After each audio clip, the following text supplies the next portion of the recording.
Imagine stepping into the Colosseum, the roar of the crowd deafening, a sharpened trident in your hand. Could you survive the ultimate deathmatch? We're about to uncover the brutal truth of gladiatorial combat, revealing the skills, strategies, and sheer will it took to prevail in ancient Rome's deadliest arena. The sand beneath your feet is stained with the blood of countless warriors who came before you. 50,000 spectators screamed for your death, their bloodlust palpable in the scorching Mediterranean sun. Your opponent emerges from the opposite gate, a battle-hardened veteran whose scarred body tells the story of dozens of previous victories. In your trembling hands, you grip weapons that will either secure your freedom or seal your doom. This isn't Hollywood fantasy. This is the terrifying reality that thousands of men and women faced in ancient Rome's most brutal entertainment spectacle. Today, we're going to strip away the myths, the romanticized portrayals, and the sanitized versions you've seen in movies. We're diving deep into the blood-soaked sand of the arena to discover what it really took to survive gladiatorial combat. Forget what Hollywood taught you. The real gladiators of Rome faced a grim reality far more terrifying than fiction. We'll take you deep inside the arena, dissecting the forgotten techniques and unforgiving conditions that determined life or death. Are you ready to see if you have what it takes to escape with your life? One wrong move and your life was over. Gladiator combat wasn't just a spectacle. It was a masterclass in survival, skill, and strategic brutality. Join us as we strip away the myths and reveal the shocking realities of what it truly took to survive ancient Rome's most perilous game. Would you prevail? But before we enter the arena, I need you to do something for me. If you're ready to discover whether you have what it takes to survive as a gladiator, hit that subscribe button and ring the notification bell. We're about to embark on one of the most intense survival scenarios in human history, and you won't want to miss a single deadly detail. Also, drop a comment below, tell me which gladiator type you think you'd be and why. Would you be the heavily armored Murmillo, the agile Retiarius with net and trident, or perhaps the lightning-fast Thraex? Let's find out together. The first thing you need to understand about gladiatorial combat is that everything you think you know is probably wrong. The Hollywood image of gladiators as noble warriors fighting for honor and glory is a romantic fiction that bears little resemblance to the horrific reality these men and women faced daily. Gladiators were not heroes. They were the lowest members of Roman society. Most were slaves, prisoners of war, or condemned criminals who had been sentenced to death in the arena. Some were volunteers, but these were typically desperate men drowning in debt who saw the arena as their only chance to earn enough money to buy their freedom. The life expectancy of a new gladiator was measured in months, not years. The arena itself was designed as an efficient killing machine. The Colosseum could hold up to 50,000 spectators, all baying for blood and death. The elliptical design ensured that no matter where you fought, you were surrounded by screaming crowds demanding your destruction. There was no escape, no mercy, and no second chances. The sand covering the arena floor wasn't there for decoration. It was there to absorb blood. Lots of blood. After each day's games, workers would rake the sand to mix in the blood and remove body parts, preparing the arena for the next day's slaughter.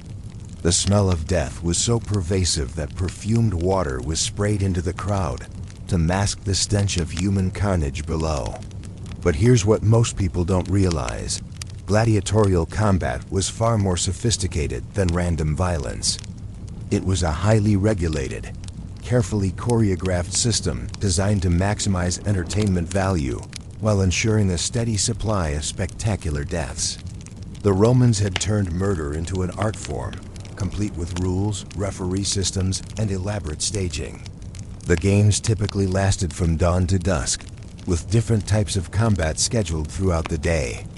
Morning sessions featured wild animal hunts, where condemned criminals were thrown to lions, bears, and other exotic beasts. Midday brought public executions, often staged as elaborate mythological reenactments, where the condemned would be forced to play characters who died horribly in famous stories. But the main event, gladiatorial combat, was reserved for the afternoon when the crowd was warmed up and ready for the ultimate spectacle. Before the fighting even began, gladiators would parade before the crowd in elaborate processions, their weapons gleaming in the sun, their bodies oiled and prepared for battle. This wasn't just pageantry, it was a deliberate attempt to build tension and anticipation among the spectators while simultaneously intimidating the fighters. The famous phrase "Avenue Imperator, morituri te salutant," Hail, Emperor, those who are about to die salute you, captures the grim reality of the situation. These weren't warriors going into battle with hope of victory and survival. They were condemned men, acknowledging their likely death before an audience that had paid to watch them die. The crowd itself was a crucial element in determining survival. Roman audiences were sophisticated consumers of violence who could distinguish between skilled combat and clumsy butchery. A gladiator who fought with skill and courage might earn the crowd's favor, which could literally save his life. But a fighter who showed cowardice or fought poorly would face the crowd's wrath, virtually guaranteeing his death. The emperor or presiding magistrate had the final say over life and death, but they were heavily influenced by crowd reaction. The famous thumbs up or thumbs down gesture, though historians debate the exact nature of these signals, represented the crowd's verdict on whether a defeated gladiator deserved to live or die. A fighter who had entertained the crowd might be spared to fight another day, while one who had disappointed them would be executed on the spot. Understanding the arena's true nature is crucial for survival because it reveals that success wasn't just about fighting ability, it was about entertainment value, crowd psychology, and political considerations. A gladiator who could read the crowd, understand the political undercurrents, and deliver the kind of spectacle the audience craved had a much better chance of survival than one who simply relied on brute strength or fighting skill. The arena was also a place where social hierarchies were both reinforced and occasionally overturned. While gladiators were among the lowest members of society, successful fighters could achieve a kind of celebrity status. The most famous gladiators were household names throughout the empire, with their own fan clubs, endorsement deals, and even romantic admirers among the upper classes. But this fame came at a terrible price. Even successful gladiators lived with the constant knowledge that their next fight could be their last. The psychological pressure was enormous. Imagine knowing that your job requires you to kill other human beings for entertainment, while thousands of people cheer for your own death.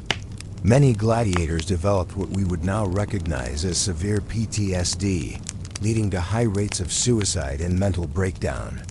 The training facilities, called ludi, were essentially prison camps where gladiators lived under constant guard. They were valuable property, expensive to train and maintain, so they were kept under strict control to prevent escape or suicide.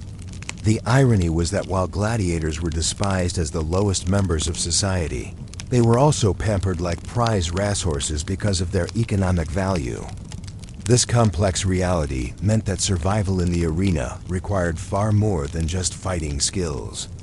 It demanded psychological resilience, political awareness, crowd manipulation skills, and the ability to balance the competing demands of entertaining the audience while staying alive. The gladiators who survived longest were those who understood that they weren't just fighters, they were performers in a deadly theater where the script called for their death. To survive in the arena, you absolutely must understand the different types of gladiators you might face and their specific strengths and weaknesses. The Romans didn't just throw random fighters into the arena. They had developed a sophisticated system of gladiator classifications, each with specialized equipment, fighting techniques, and tactical approaches. Your life would depend on instantly recognizing what type of opponent you were facing and adapting your strategy accordingly. Let's start with the Murmillo, one of the most heavily armored gladiator types and arguably the most dangerous for inexperienced fighters. The Murmillo wore a large, fish-crusted helmet that provided excellent protection, but severely limited peripheral vision. They carried a large rectangular shield called a scutum and fought with a gladius, the same short sword used by Roman legionaries. Their armor included a manica, arm guard, on their sword arm and a greave on their left leg. Fighting a Murmillo required patience and mobility. Their heavy armor made them slow but nearly impenetrable from the front. Your best strategy would be to use superior speed and agility to attack from the sides or behind, where their large shield couldn't protect them. The key was to avoid getting trapped in close combat, where their superior armor and shield would give them a decisive advantage. The Retiarius presented a completely different challenge. Armed with a net, trident, and dagger, they wore minimal armor, just a shoulder guard and arm protection. This made them fast and agile but vulnerable to direct attacks. The Retiarius fought by trying to entangle opponents in their net, before finishing them with the trident. They were the most mobile gladiator type, constantly moving to avoid close combat. Against a Retiarius, your primary concern would be avoiding the net. Once entangled, you would be virtually helpless. The key was to close distance quickly, get inside the reach of their trident, and force close combat where their lack of armor became a fatal disadvantage. But this required perfect timing. One mistake, and you'd find yourself trapped in their net, facing 3 sharp prongs aimed at your heart. The Thraex, or Thracian gladiator, represented a middle ground between heavy and light fighters. They wore a distinctive helmet with a griffin crest, carried a small square shield, and fought with a curved sword called a sica. Their armor included arm and leg protection, making them well-balanced fighters who could adapt to different combat situations. Thraex gladiators were perhaps the most technically skilled fighters in the arena. Their curved sword was designed for slashing attacks and could reach around shields and armor. Fighting a Thraex required exceptional defensive skills and the ability to counter their sophisticated sword techniques. They were often matched against Murmillones in popular crowd-pleasing combinations. The hoplomachus was modeled after Greek hoplite warriors, carrying a spear, small round shield, and wearing a helmet with a feathered crest. They also had extensive leg and arm armor, making them formidable opponents at medium range. The spear gave them reach advantage, but they were vulnerable once an opponent got inside their guard. Against a hoplomachus, you would need to either stay at long range where you could avoid their spear thrusts, or close distance rapidly to negate their primary weapon. The challenge was that their armor made them difficult to damage even in close combat, so you would need to target unprotected areas like the neck or find gaps in their armor. The secutor was specifically designed to fight Retiari. They wore smooth, streamlined armor with a helmet designed to prevent net entanglement. Their equipment was similar to a Murmillo, but optimized for pursuing and cornering the agile net fighters. The name literally means pursuer, which tells you everything about their tactical role. If you found yourself facing a secutor as a Retiarius-type fighter, you would be in serious trouble. They were specifically trained to counter your advantages and exploit your weaknesses. Your only hope would be to use superior mobility to tire them out, as their heavy armor would eventually slow them down in a prolonged fight. The provocator was among the most heavily armored gladiator types, wearing a breastplate in addition to the standard helmet, shield, and arm protection. They fought with a gladius and were often matched against other heavily armored opponents in prolonged, tactical battles that tested endurance as much as skill. Fighting a provocator meant preparing for a war of attrition. Their heavy armor made quick victories nearly impossible, so you would need exceptional stamina and the patience to look for small opportunities to inflict damage over time. These fights often lasted much longer than other gladiator combats, making physical conditioning crucial for survival. But understanding gladiator types wasn't just about knowing their equipment. You also had to understand their psychological profiles and fighting mentalities. Heavily armored gladiators like Murmillones and provocateurs often developed a defensive mindset, relying on their protection to absorb attacks while looking for opportunities to counter. This made them methodical but sometimes predictable. Lightly armored gladiators like Retiarius had to develop aggressive, high-risk fighting styles because they couldn't afford to absorb damage. This made them dangerous and unpredictable, but also prone to making mistakes under pressure. Understanding these psychological tendencies could give you crucial advantages in reading your opponent's likely actions. The Romans also loved novelty acts and specialty gladiators that didn't fit standard categories. You might face a Retiarius who fought with a lasso instead of a net, or an Andabata who wore a helmet with no eye holes and had to fight blind. These specialty fighters were often used for comic relief or as warm-up acts, but they could still kill you if you underestimated them. Perhaps most terrifying were the bestiary gladiators who fought wild animals instead of other humans. While you probably wouldn't face them in standard gladiatorial combat, understanding their techniques could be valuable if you ever found yourself in the morning animal hunts. These fighters had to develop completely different skills, focusing on speed, agility, and knowledge of animal behavior rather than human combat techniques. The key to survival was recognizing that each gladiator type represented a different puzzle to solve. There was no universal fighting technique that worked against all opponents. You had to adapt your strategy based on your opponent's strengths and weaknesses while maximizing your own advantages. This meant that successful gladiators had to be students of combat, constantly learning and adapting their techniques. They studied their opponents before fights, looking for tells and weaknesses. They practiced against multiple gladiator types to understand different fighting styles. Most importantly, they learned to think tactically, treating each fight as a chess match where the wrong move meant death. The Romans deliberately created these different gladiator types to ensure varied and entertaining combat. They understood that audiences would get bored watching the same type of fight repeatedly, so they created a system that guaranteed diverse, unpredictable battles.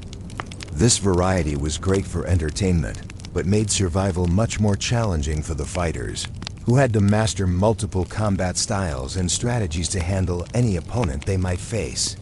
Your weapon isn't just a tool, it's your lifeline, your only hope of seeing another sunset.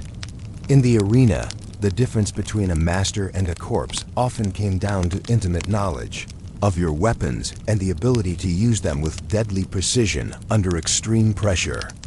Let's examine the arsenal of death that gladiators wielded and discover what it takes to master these instruments of survival. The gladius, the primary weapon of Murmillones and secutors, was a masterpiece of killing efficiency. This short sword, measuring only 18 to 24 inches, was designed for close-quarters combat where every movement could be your last. The Romans had perfected this weapon through centuries of warfare, and in the hands of a skilled gladiator, it was absolutely lethal. Mastering the gladius required understanding that it wasn't just a slashing weapon. It was primarily a thrusting instrument designed to penetrate armor and deliver fatal wounds with minimal effort. The pointed tip could slip between ribs to pierce the heart or lungs, while the sharp edges could sever arteries and tendons with surgical precision. A skilled gladiator could kill with a thrust of just a few inches if they knew where to strike. The key to gladius combat was controlling distance and timing. You had to get close enough to use the weapon effectively while avoiding your opponent's attacks. This required exceptional footwork and the ability to read your opponent's movements. A master gladiator could close distance in a single explosive movement, deliver a fatal thrust, and withdraw before their opponent could respond. But the gladius was only as good as the shield that protected you while wielding it. The scutum, the large rectangular shield used by heavily armored gladiators, was both defensive tool and offensive weapon. Weighing up to 22 pounds, it could crush bones when used as a battering ram, or create openings for sword thrusts when used to bind an opponent's weapon. Shield work was perhaps the most crucial skill for survival, because it determined whether you lived long enough to use your sword. A gladiator had to learn to move the shield independently of their body, creating protective barriers while maintaining mobility. The shield wasn't just held, it was actively manipulated to deflect, redirect, and trap opponent weapons while creating opportunities for counterattacks. The trident of the Retiarius presented completely different challenges and opportunities.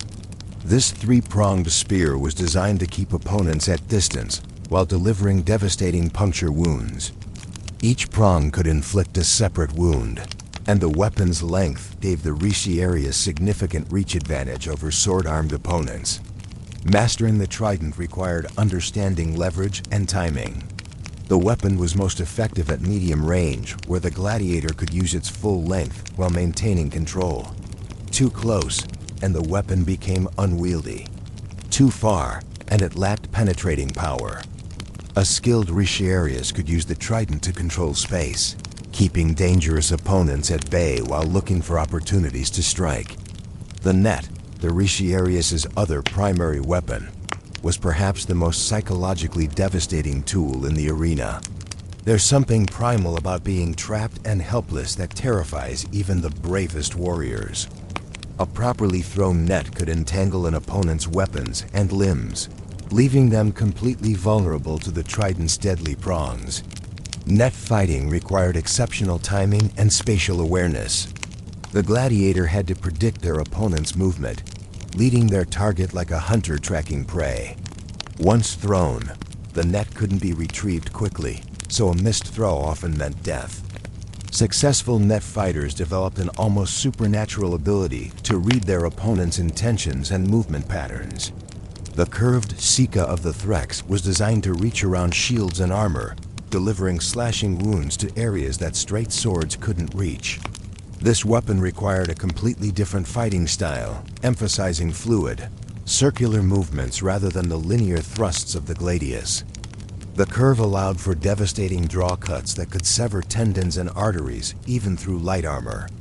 Mastering the Sika meant learning to fight in curves and angles rather than straight lines. The weapon's design encouraged a flowing, almost dance-like combat style that could be beautiful to watch but was absolutely deadly in execution. A skilled Thraex could deliver multiple cutting attacks in a single flowing combination, overwhelming opponents with the sheer volume and unpredictability of their assault. The Spear of the Hoplomachus offered the longest reach of any gladiator weapon, allowing fighters to engage opponents before they could close to sword range. But spear fighting in the confined space of the arena was very different from battlefield combat. Arena spears were shorter and had to be used with one hand while managing the shield, requiring exceptional coordination and strength. Spear mastery involved understanding leverage and distance control. The weapon was most effective at its optimal range, close enough to penetrate armor, but far enough to prevent opponents from grabbing the shaft. A skilled spear fighter could use the weapon's length to control the pace and distance of combat, forcing opponents to fight on their terms. But weapons were only as effective as the gladiator's ability to maintain and care for them. In the arena, a dull blade or damaged weapon meant death.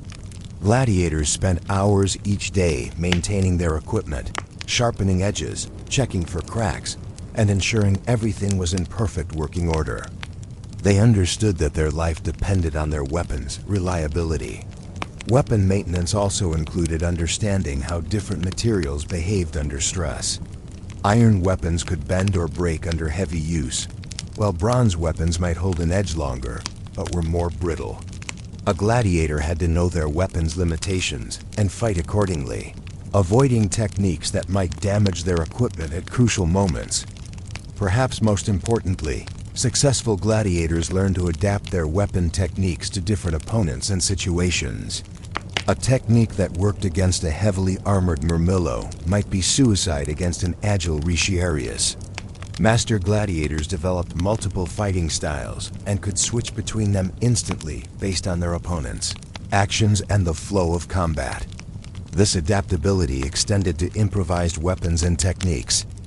In the chaos of arena combat, gladiators might lose their primary weapons or find themselves fighting with damaged equipment.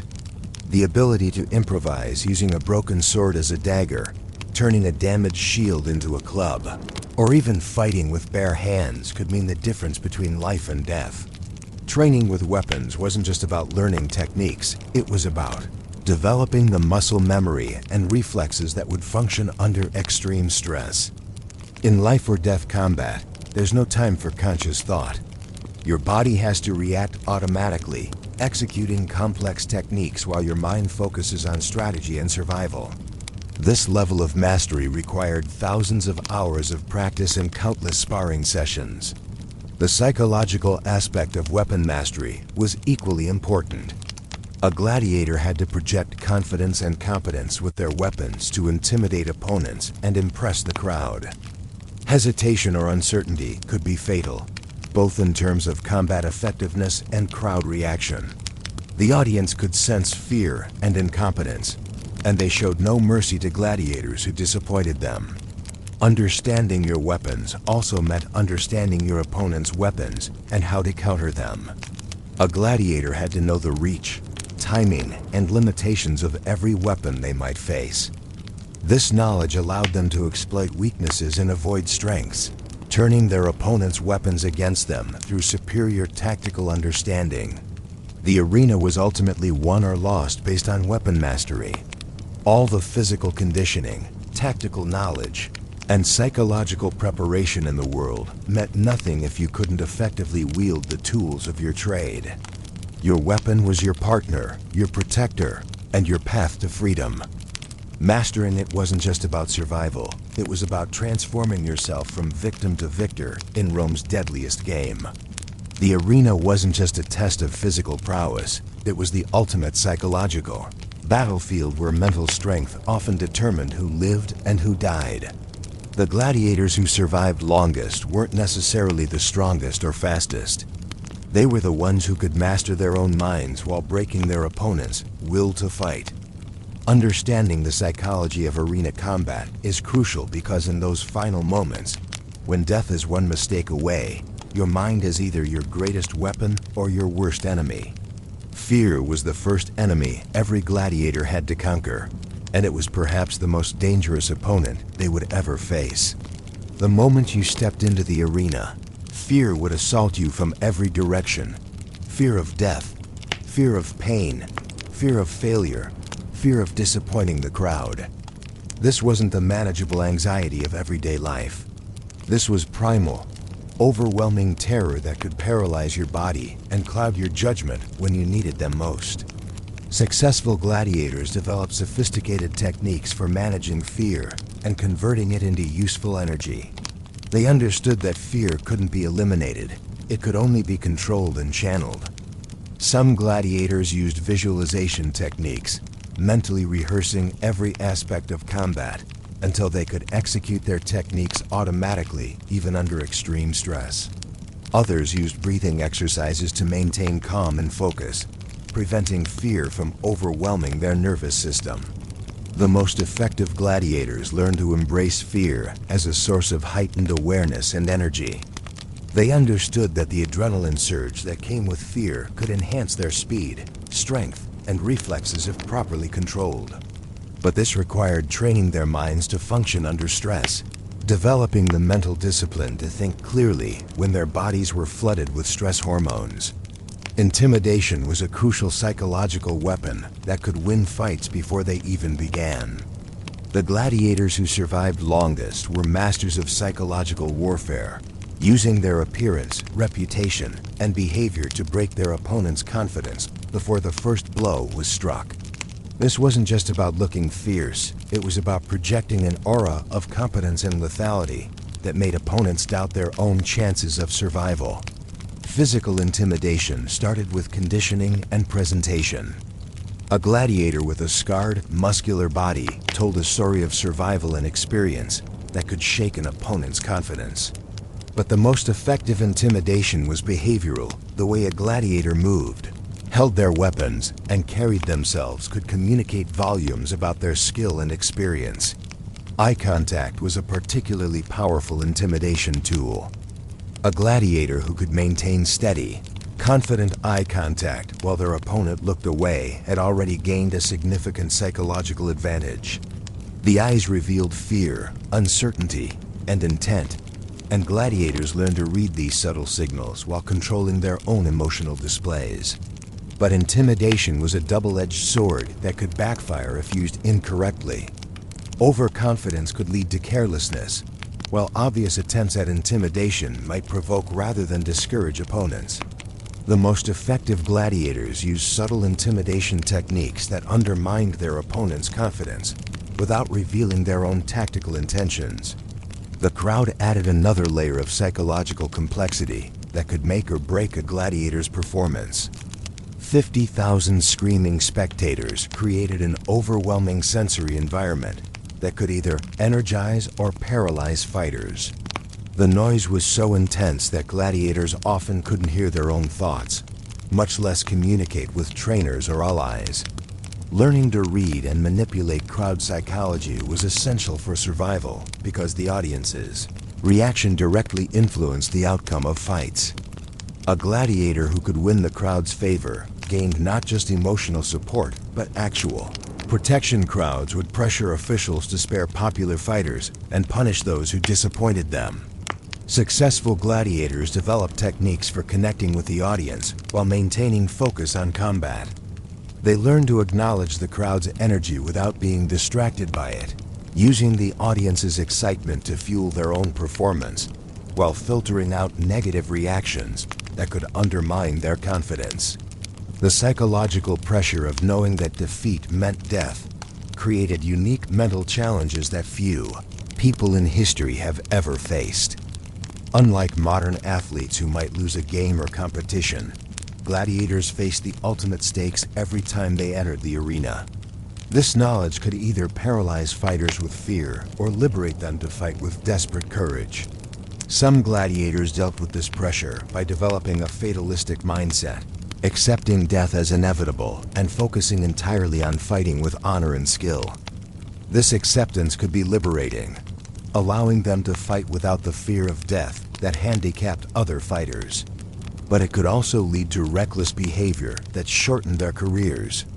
Others maintained hope and fought desperately for survival, using their desire to live as motivation for extraordinary effort and determination. These gladiators often developed elaborate mental rituals and superstitions that helped them maintain the belief that they could survive and eventually win their freedom. Pain management was another crucial psychological skill because arena combat inevitably involved serious injuries. Gladiators had to learn to function effectively while wounded, maintaining focus and technique even when their bodies were screaming in agony. This required mental techniques for compartmentalizing pain and preventing it from overwhelming their ability to fight. The most successful gladiators developed almost supernatural pain tolerance through a combination of physical conditioning and mental training. They learned to treat pain as information rather than distraction, using it to assess their condition and adjust their tactics without allowing it to break their concentration or will to fight. Rage was both a powerful weapon and a dangerous liability in arena combat. Controlled anger could provide the aggression and intensity needed for effective fighting, but uncontrolled rage could lead to tactical mistakes and wasted energy. Gladiators had to learn to access their anger when needed while maintaining the discipline to fight intelligently rather than emotionally. The ability to think tactically under extreme stress was perhaps the most important psychological skill for arena survival. Combat happened at incredible speed, with life or death decisions required in fractions of seconds. Gladiators had to develop the mental processing speed to analyze situations, recognize patterns, and execute complex techniques while their bodies were flooded with adrenaline and their minds were under extreme pressure. This tactical thinking required extensive training and experience because it couldn't be learned through theory alone. Gladiators had to practice making decisions under pressure until their tactical responses became automatic. They learned to recognize common combat situations and had pre-planned responses that could be executed instantly without conscious thought. Mental resilience was crucial for gladiators who survived multiple fights because each victory came with its own psychological burden. Killing other human beings, even in self-defense, created trauma that could accumulate over time. Successful gladiators had to develop coping mechanisms for dealing with the psychological aftermath of violence while maintaining their ability to kill when necessary. Some gladiators dealt with this burden by dehumanizing their opponents, viewing them as obstacles rather than people. Others developed philosophical frameworks that justified their actions as necessary for survival. The most successful often found ways to honor their fallen opponents while maintaining the mental toughness needed for continued survival. The psychology of arena combat reveals that survival required far more than physical skills and tactical knowledge. It demanded mastery of fear, pain, anger, and stress, while maintaining the ability to think clearly and act decisively under the most extreme pressure imaginable. The gladiators who survived longest were those who understood that the arena was ultimately won or lost in the mind, and they trained their psychological responses as rigorously as their physical techniques. If you wanted to survive in the arena, your journey would begin long before you ever set foot on the blood-soaked sand. The gladiator schools, known as ludi, were brutal training facilities that transformed ordinary people into killing machines through a regimen so intense and unforgiving that many didn't survive the preparation for combat. These weren't schools in any conventional sense. They were factories of death, where human beings were systematically broken down and rebuilt into instruments of entertainment and violence. The most famous of these schools was the Ludus Magnus in Rome, connected to the Colosseum by an underground tunnel that allowed gladiators to enter the arena without seeing daylight. This massive complex could house over 3,000 gladiators and was essentially a prison where inmates trained for their own execution. The irony was that while gladiators were despised as the lowest members of society, they received better medical care, nutrition, and training than most Roman citizens because they were valuable property. Your day would begin before dawn with a meal designed to build muscle and provide energy for the brutal training ahead. Gladiators ate a high-protein diet that included meat, fish, eggs, and legumes, luxury foods that most Romans could never afford. But this wasn't kindness. It was investment. A malnourished gladiator was a dead gladiator, and dead gladiators didn't generate profit for their owners. Physical conditioning formed the foundation of gladiator training, but this wasn't modern fitness. It was preparation for life or death combat. You would spend hours each day building the specific strength, endurance, and agility needed to survive in the arena. This included running with full armor to build cardiovascular endurance, lifting heavy stones to develop functional strength, and practicing acrobatic movements to improve agility and balance. The training was designed to push your body beyond normal human limits because arena combat demanded superhuman performance. You would practice fighting while exhausted, wounded, and under extreme stress because these were the conditions you would face in actual combat. The trainers understood that a gladiator who could only perform when fresh and uninjured was a gladiator who would die quickly in the arena.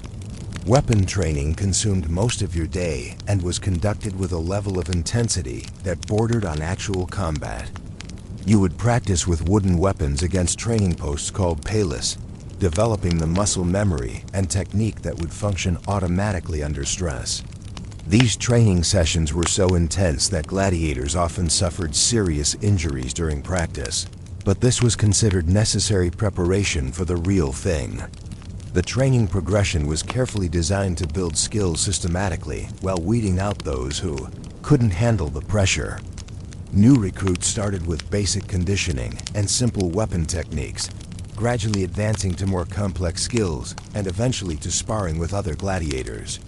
Each level of training was more dangerous than the last, and many gladiators died during training before they ever reached the arena. Sparring sessions were conducted with blunted weapons, but with full intensity because trainers understood that practice had to replicate the stress and chaos of actual combat. These sessions often resulted in serious injuries and occasionally deaths, but they were essential for developing the reflexes and decision-making skills needed for survival. A gladiator who couldn't handle training intensity would never survive the arena. The psychological conditioning was as important as the physical training because arena combat was ultimately a mental game. Trainers used various techniques to break down recruits' natural reluctance to kill and rebuild them as efficient killers. This included desensitization exercises, stress inoculation training, and psychological manipulation designed to create warriors who could function effectively in the most extreme circumstances. Part of this psychological conditioning involved learning to embrace violence and death as natural parts of existence.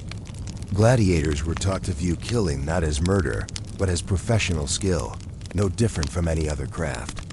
They learned to compartmentalize their emotions, separating their humanity from their function as entertainers and killers. The training also included extensive education in crowd psychology and performance techniques because gladiators were entertainers as much as fighters. You would learn how to read audience reactions, how to play to the crowd's emotions, and how to create the kind of spectacle that would keep you alive.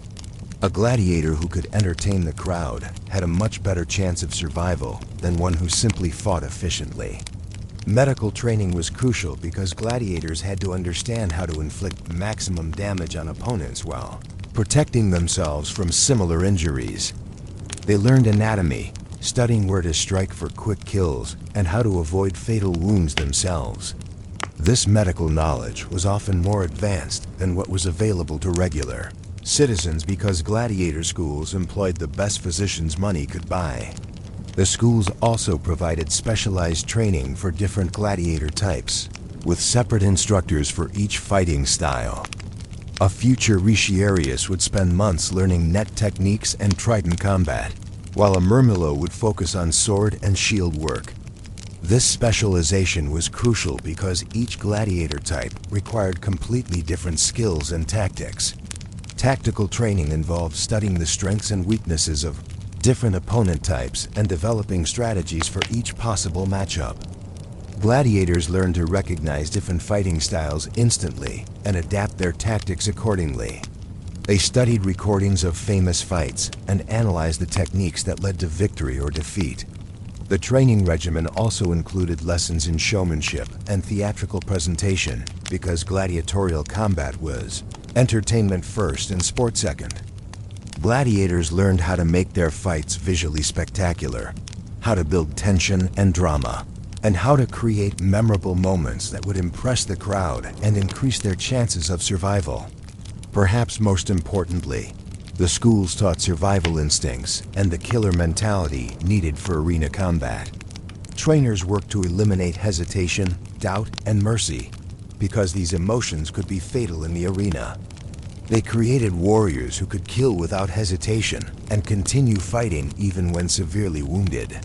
The graduation from training to actual arena combat was itself a brutal test that many didn't survive.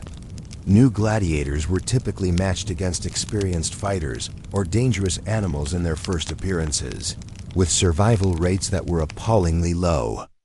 The schools viewed this as a final examination that separated true gladiators from those who had simply completed the training program. The training never really ended for surviving gladiators because each fight taught new lessons and revealed new weaknesses that needed to be addressed. Successful gladiators continued to train between fights, refining their techniques and adapting to new opponents and situations. They understood that complacency was death, and that survival required constant improvement and adaptation. The gladiator schools were ultimately about transformation, taking ordinary people and turning them into something that could survive in an environment designed to kill them. This transformation was physical, mental, and spiritual, creating warriors who were no longer quite human, but something else entirely, living weapons designed for a single purpose: to kill or die for the entertainment of others. Understanding the training process is crucial for survival because it reveals that success in the arena wasn't about natural talent or luck. It was about systematic preparation and the willingness to endure unimaginable hardship in pursuit of the skills needed to stay alive. The gladiators who survived longest were those who embraced the training process completely, allowing it to transform them into the kind of fighters who could prevail in Rome's deadliest game. Now comes the moment of truth. After journeying through the blood-soaked reality of gladiatorial combat, understanding the brutal training, mastering the weapons of death, and exploring the psychological warfare that determined life and death in the arena, we must face the ultimate question: would you survive? The honest answer for most of us is terrifying. Probably not. The gladiators who survived weren't just lucky or naturally gifted. They were the products of a brutal system that transformed ordinary people into killing machines through years of intensive preparation, physical conditioning, and psychological conditioning that most modern people could never endure. But survival wasn't impossible. Throughout the history of gladiatorial combat, there were fighters who not only survived but thrived, earning their freedom and achieving fame that lasted centuries. These survivors shared certain characteristics that we can identify and learn from, even if we never face combat in an actual arena. Physical preparation was absolutely crucial, but it wasn't just about being strong or fast. Successful gladiators developed the specific type of fitness needed for their fighting style: explosive, power for quick kills, endurance for prolonged combat, and the ability to function effectively while injured. They understood that general fitness wasn't enough. They needed specialized conditioning that prepared them for the unique demands of arena combat. Mental toughness was perhaps even more important than physical ability. The gladiators who survived longest were those who could control their fear, manage pain, and think tactically under extreme stress. They developed psychological resilience that allowed them to function effectively in situations that would paralyze most people with terror. Technical skill with weapons was obviously essential, but the most successful gladiators went beyond basic competence to achieve true mastery. They understood their weapons intimately, knew how to adapt their techniques to different opponents, and could improvise when their primary tactics failed. They practiced until their responses became automatic, allowing them to execute complex techniques while their conscious minds focused on strategy and survival. Tactical intelligence separated the survivors from the casualties.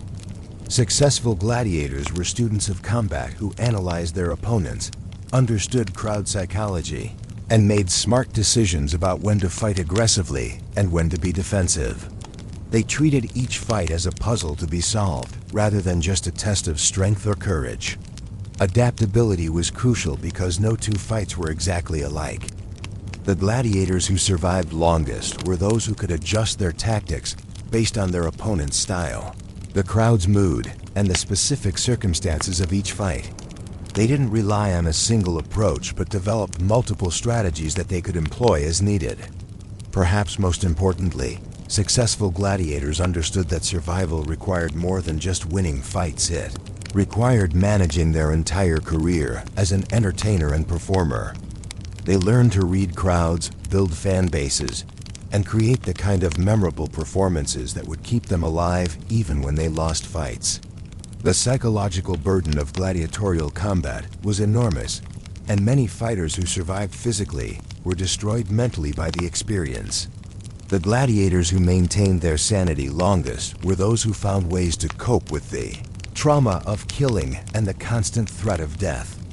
Some developed philosophical frameworks that justified their actions, while others compartmentalized their arena persona from their true selves. But beyond the specific skills and attributes needed for arena survival, the gladiator experience reveals something profound about human potential and resilience. These fighters proved that ordinary people can adapt to extraordinary circumstances and develop capabilities they never knew they possessed. They showed that with proper preparation, training, and mindset, humans can survive and even thrive in the most hostile environments imaginable. The lessons of gladiatorial combat extend far beyond ancient Rome. The principles of preparation, mental toughness, technical mastery, and adaptability that determine survival in the arena are relevant for anyone facing extreme challenges in any era. Whether you're dealing with life-threatening situations, competitive pressures, or personal crises, the gladiator mindset offers valuable insights into how to prevail against overwhelming odds. So, would you survive? That depends entirely on your willingness to undergo the transformation that gladiatorial training demanded. If you could endure years of brutal physical conditioning, develop the mental toughness to kill without hesitation, master complex weapon techniques, and learn to perform under the most extreme pressure imaginable, then yes, you might have a chance. But survival would require sacrificing much of what makes you human. The gladiators who lived longest often became something else entirely: living weapons, who had traded their humanity for the skills needed to stay alive. They survived, but at a cost that few people today would be willing to pay. The arena was ultimately a test of how far humans could be pushed before they broke, and the gladiators who survived were those who found ways to bend without breaking. They adapted to an environment designed to destroy them and found ways to not just survive but excel in circumstances that would defeat most people. Their legacy reminds us that human potential is far greater than we usually imagine, but it also shows us the terrible price that extreme achievement sometimes demands. The gladiators who survived the arena proved that humans can overcome any obstacle, but they also demonstrated that some victories come at costs that may not be worth paying. The question isn't really whether you would survive, it's whether you would be willing to become the kind of person who could survive. The arena demanded everything from those who entered it, and survival required a level of commitment transformation that few people in any era have been willing to make. But perhaps that's the most important lesson the gladiators can teach us, that when faced with impossible odds, humans have the capacity to adapt, overcome, and prevail. They may pay a terrible price for survival, but they prove that no challenge is truly insurmountable for those who are willing to do whatever it takes to overcome it. The arena is gone, but the human spirit that enabled gladiators to survive remains. In each of us lies the potential for the kind of courage, determination, and adaptability that could prevail even in Rome's deadliest game. Whether we choose to develop that potential depends on the challenges we face and the price we're willing to pay for survival. So tell me in the comments below, after learning what it really took to survive as a gladiator, do you think you have what it takes? Which gladiator type would suit your personality and physical abilities? And what modern challenges in your life could benefit from the gladiator mindset of preparation, mental toughness, and adaptability? If this deep dive into gladiatorial survival has fascinated you as much as it has me, make sure to subscribe and hit that notification bell. We have more incredible survival scenarios and historical mysteries coming up that will test your knowledge and challenge your assumptions about what humans can achieve. Until next time, remember, in the arena of life, preparation and mental toughness can mean the difference between victory and defeat. The gladiators of ancient Rome have left us with more than just historical curiosities. They've provided a blueprint for surviving the impossible. Their techniques for managing fear, developing unshakable focus, and performing under extreme pressure remain relevant for anyone facing high-stakes situations in the modern world. Consider the business executive facing a career-defining presentation, the athlete competing in the Olympics, or the emergency responder dealing with life-or-death situations.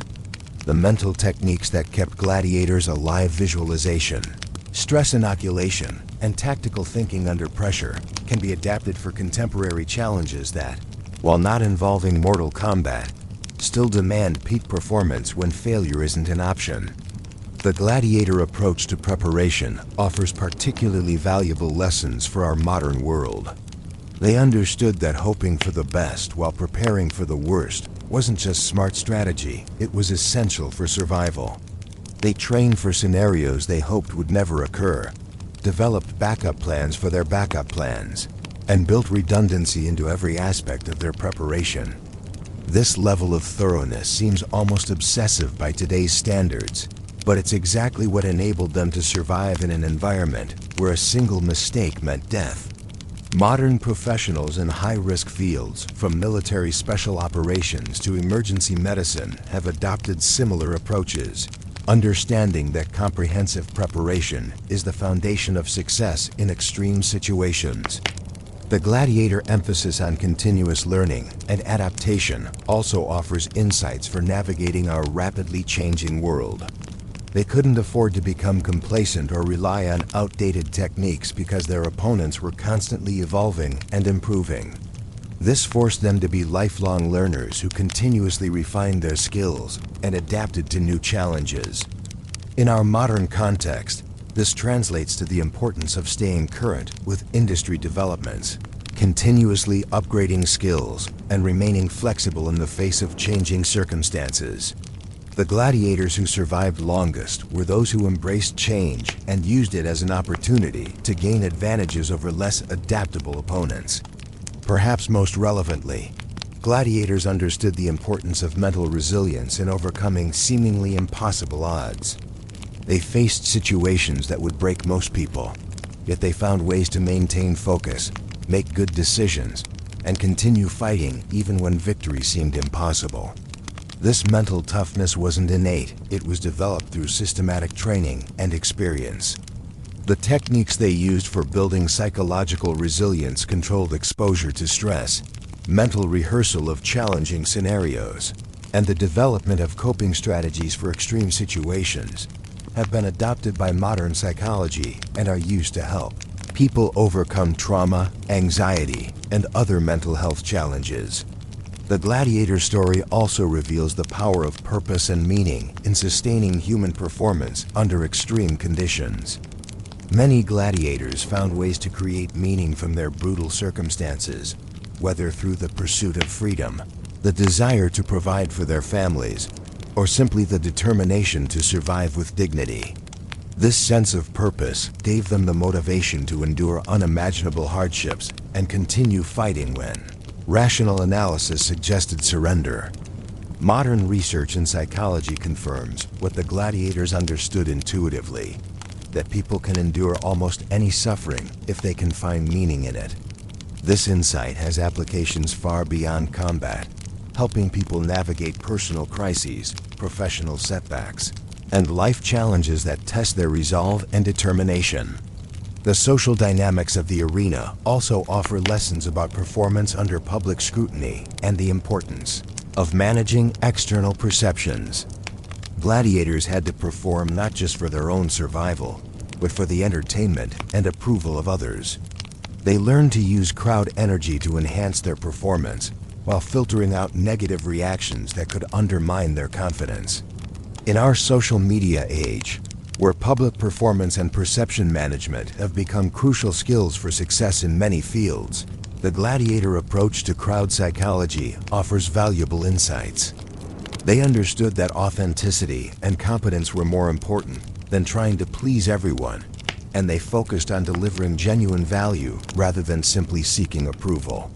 The gladiator emphasis on teamwork and mutual support, despite the competitive nature of their environment, also provides lessons for modern collaboration. Even though they ultimately fought alone, successful gladiators built networks of allies, mentors, and supporters who helped them improve their skills and navigate the complex social dynamics of their world. This understanding that individual success often depends on collective support and shared knowledge remains relevant in our interconnected world, where collaboration and networking are essential for achieving ambitious goals. The physical conditioning approaches used by gladiators also offer insights for modern fitness and performance optimization. They understood that general fitness wasn't enough. They needed specific conditioning that prepared them for the exact demands they would face. This principle of specificity in training has been adopted by modern sports science and is used to optimize performance in everything from professional athletics to military training. Their approach to injury prevention and management also provides valuable lessons. Gladiators couldn't afford to be sidelined by preventable injuries, so they developed sophisticated understanding of body mechanics, recovery techniques, and injury prevention strategies. Modern athletes and fitness enthusiasts can benefit from their holistic approach to physical preparation and maintenance. The gladiator story ultimately reminds us that human potential is far greater than most people realize, but accessing that potential requires commitment, preparation, and the willingness to step outside our comfort zones. They proved that ordinary people can achieve extraordinary things when they're properly prepared and sufficiently motivated. But their story also serves as a cautionary tale about the costs of extreme achievement. The gladiators who survived paid a heavy price for their success, often sacrificing their humanity and psychological well-being in pursuit of survival.